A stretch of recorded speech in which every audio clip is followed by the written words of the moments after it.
Hey everybody, Scroft here. Welcome back to the channel. Thanks for tuning in. We're going to be going through some FS25 news that I missed out on just because I was away. But at first, I just wanted to show you a few pictures that I took whilst I was away. I've actually not done a video since, well, the weekend just gone when the last Farmhand came out. And that's because we went down to the Cotswolds, me and Beanie did, for about 3 nights. And while we were there, we had a look at some of the well-known FS maps that we've played on. We probably all know really well. Calmsden, went to Court Farm as well, but we just drove through that. Unfortunately, didn't actually stop to take any pictures. It was a bit surreal driving through Court Farms for obvious reasons with the farmhand and everything. But yeah, I did take some pictures of Witcombe. We actually went to Witcombe Park, which is what you can see right now. So I thought I'd just show you some pictures that I took whilst there at Witcombe quickly before we get into the FS25 news. And that is just to get up to date with everything. I think a lot of the stuff's probably come out already. But yeah, we're going to go through it because I don't want to miss out on sharing some news if people are relying on me for that kind of info. So yeah, let's go through these just very quickly. You've probably seen the pictures that Oxy shared on Facebook, but I did try and get a lot of the stuff that we've seen so far, like this main farm, which is down at the bottom now. The main farm is actually really impressive. They've got like it looks like a dryer and a silo at the same time, so they are doing a lot of arable, and they've also got this massive cornfield right to the side of it, and there's a road just going straight through the middle of the farm, which is really nice. It kind of, I had to turn around at the end. But I think there's some kind of Roman villa there as well. It's really, really picturesque, nice place. Beautiful, in fact, and a lot of really open fields to work on, so you can just imagine what it's going to be like. But yeah, it's outstanding. They got some good kit as well. JCB Fast Track. They had some New Hollands. There's a couple of John Deeres as well. There was really good variety on the farm of equipment. Knowing Oxy, it's going to be exact anyway. So they have got beef stock. I think they've also got some dairy cows there. So there should be a working parlour on it. But yeah, they do a lot of arable work as well. And then this roundabout that we've obviously seen from Oxy's pictures is bang on. There's the Toby's Carvery. There's the Shell Garage that we've already seen.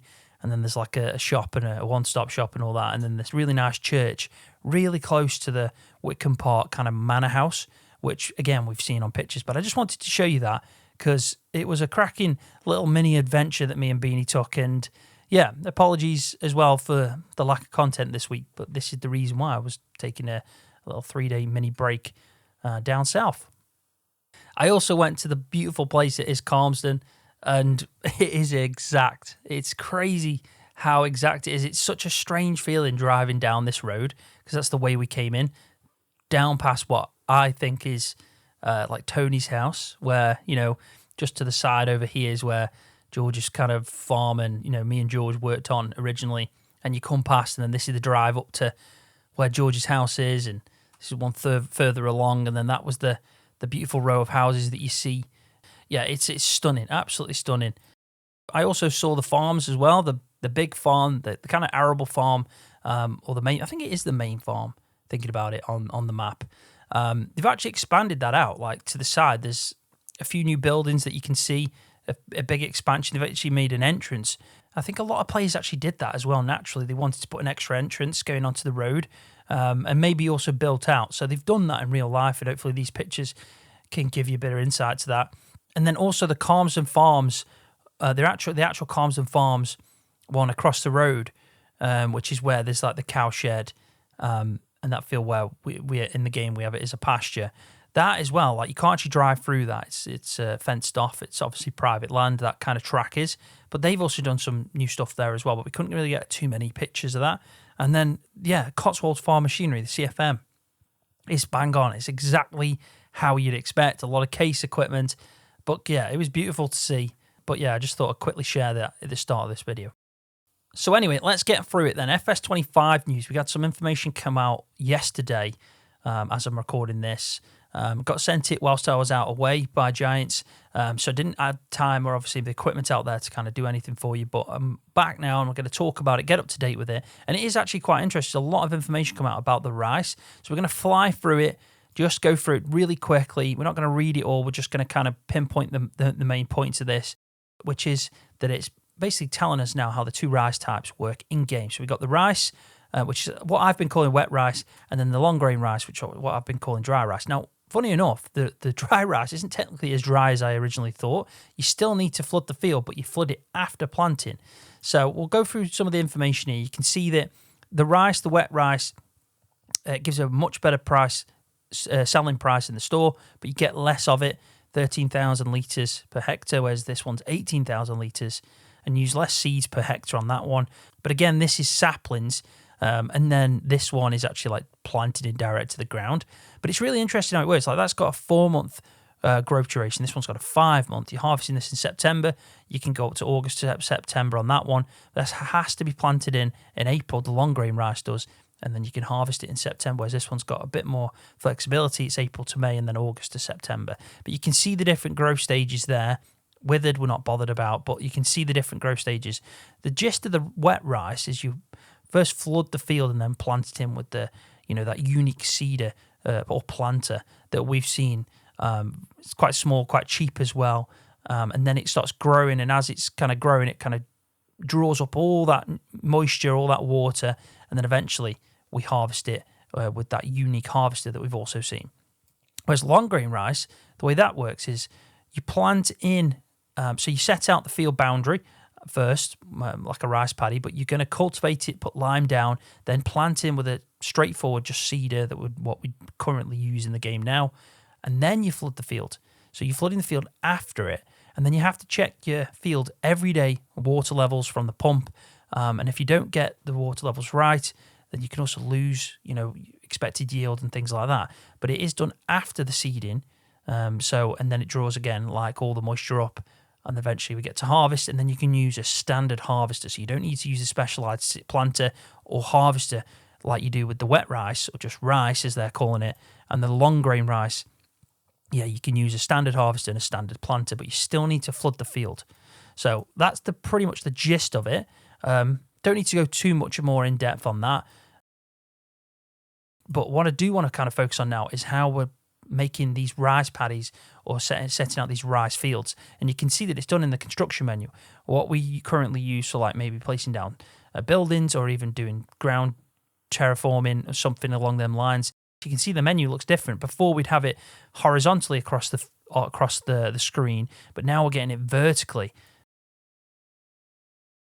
Yeah, you can see the difference. So that's how we're going to get used to it from now on. So let's read through this section here because it will give us some good insight in how we're going to do this. But it says both types of rice are planted or sown in rice fields, also called rice paddies. That's a special type of field deepened to allow for water retention.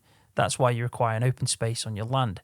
You can do this via the build menu. You start the creation process. Instead of just placing down a field, you can shape it in any size or form.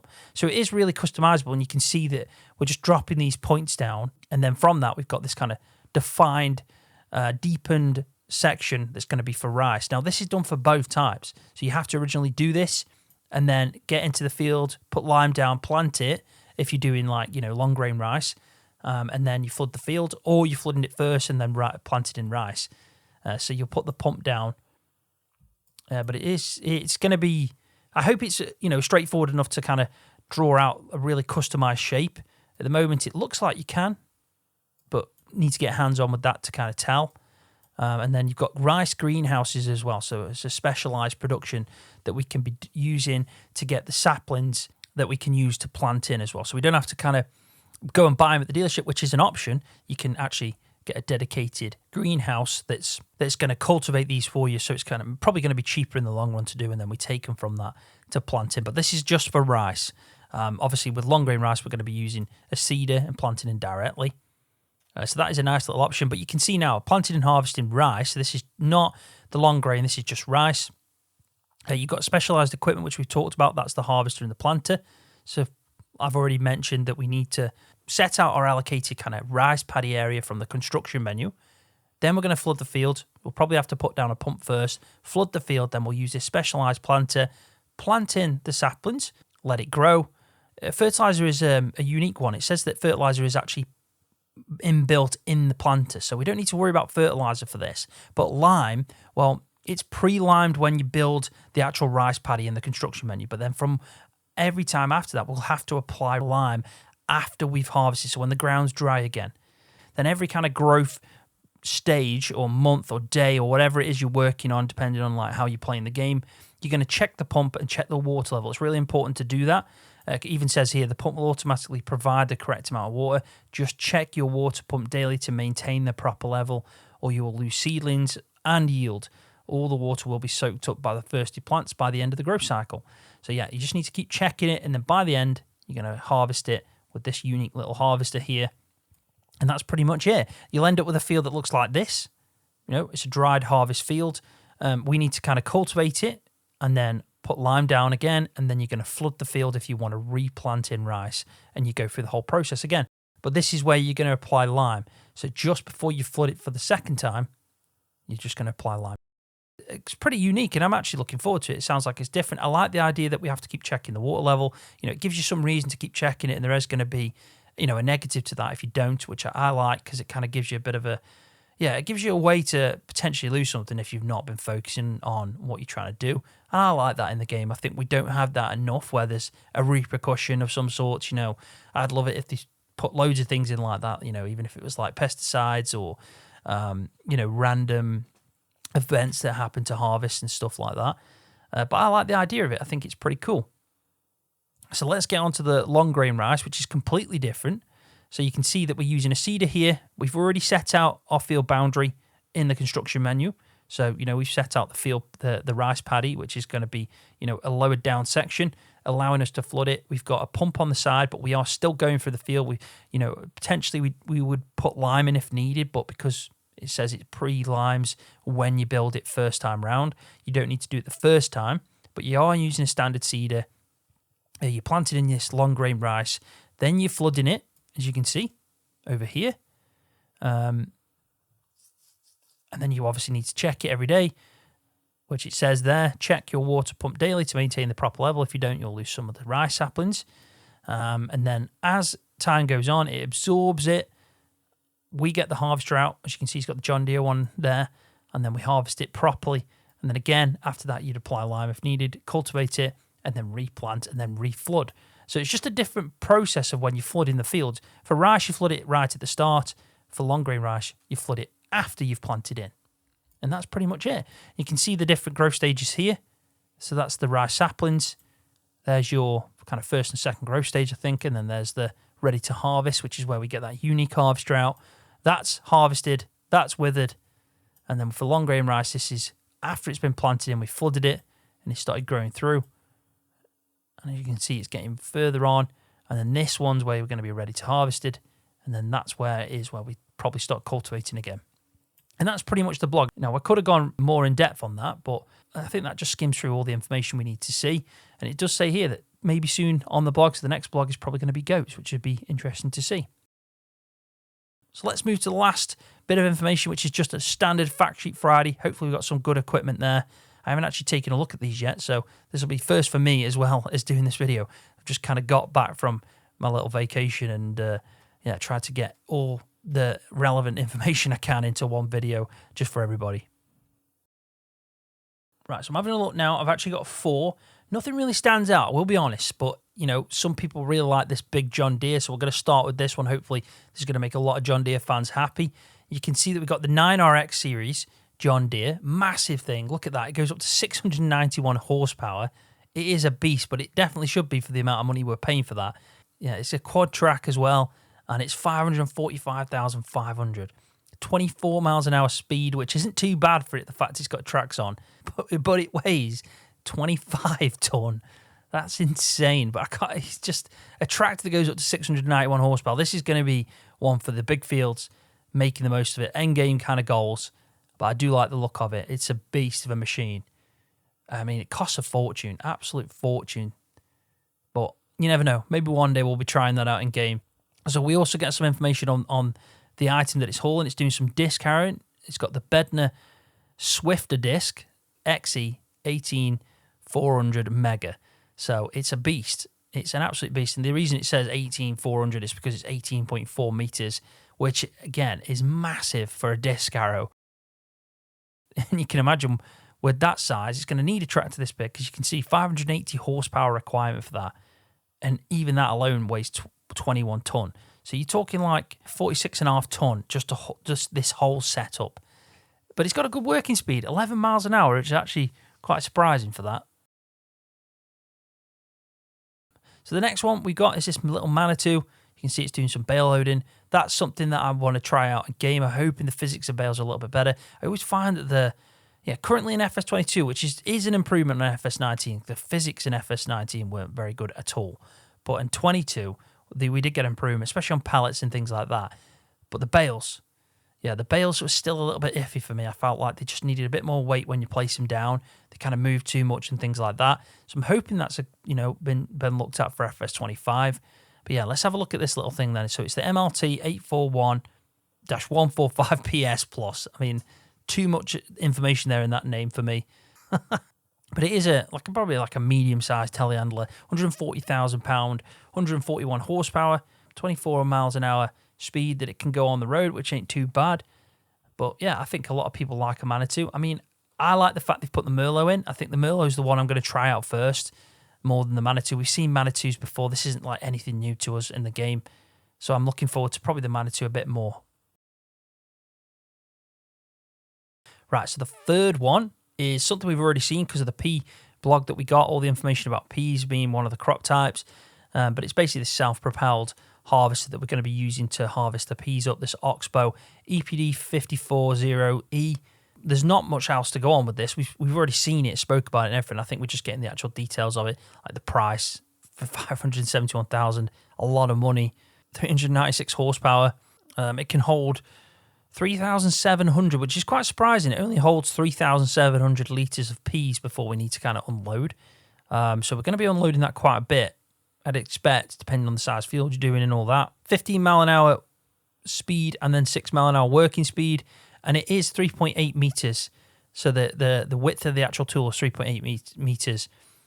I mean, it's not bad, but I would like to have another option in game. I don't want to start out with a piece of equipment, that's 571,000. I get that we play the game for fun and, we can just lease it out and stuff like that. But a lot of people like to play and have a bit of a plan and, play realistic somewhat, and they want to start off maybe from scratch, kind of build up. I'd like it if Giants give us maybe a smaller equipment to start off with and then build up to something like this when we're doing bigger fields. But yeah, nothing too surprising there. It's just we're getting the information, aren't we, from it already. So the final one is this Silo King mixer. So like I said, there's nothing that stands out this time around for me. We've got a few things that we've already kind of seen and learnt about. We've got some ones that we've already seen in the game, kind of brands and everything. Nothing too new. But I do like this mix wagon. It's a beast. It's an absolute beast. It can actually hold up to 45,000 litres, which is a really good feed mix. So if you've got quite a lot of cows, this is probably the one to go for. If you're playing with like base game equipment, maybe if you're on console and you haven't got many modded, bigger capacity feed mixers. But it's £80,000, 240 horsepower requirement. But like I said, it can go up to 45,000 litres. So because of that, it's actually a really good feed mixer because it holds quite a lot. And I do like the Silo King feed mixers. I do think, we can get some other brands in the game. We don't have like a big variety when it comes to kind of like the animal equipment, especially. I know the mods we get kind of can change that up completely, but maybe base game, it would be nice to see a couple new feed mixer types. 4D modding obviously changes that for us on PC. We get, and on console as well, we get a lot of the, UK branded kind of like story tankers, muck spreaders, things like that. And even, the feed mixers as well. So fingers crossed, maybe in the future we'll see some new ones coming to it, especially if there's going to be a UK map. You never know, that might bring some pretty cool equipment with it. Fingers crossed. But there we go. That's everything. That's all the FS25 news that I've got. We had a look at the Rise. That was probably the highlight of it all. Interesting to see kind of how that's going to work in-game. I'm looking forward to trying that out as well. But I thought I'd just end on this picture of Witcombe Park farm, the actual main farm that we're going to get to play on. This view now, that obviously I've taken in real life, it's probably going to feel like home to a lot of people when that map comes out by Oxy. So I just thought I'd end on this because, this is the main yard. Got cows down there. And it is, I can't wait for that map. I really can't. I think it's going to make FS25 for me as soon as that map comes out. And a lot of players are going to have fun on it. But on that note, I am going to leave the video there. Thank you so much for tuning in. I really do appreciate it. Hopefully you've enjoyed it. Hopefully you're all caught up now on FS25. Like I said, some really good stuff there. Yeah, next week will be much better as well. I'll be back to normal, making some Let's Play videos, back on with Beanie as well on the survival series as well. We'll have a good natter.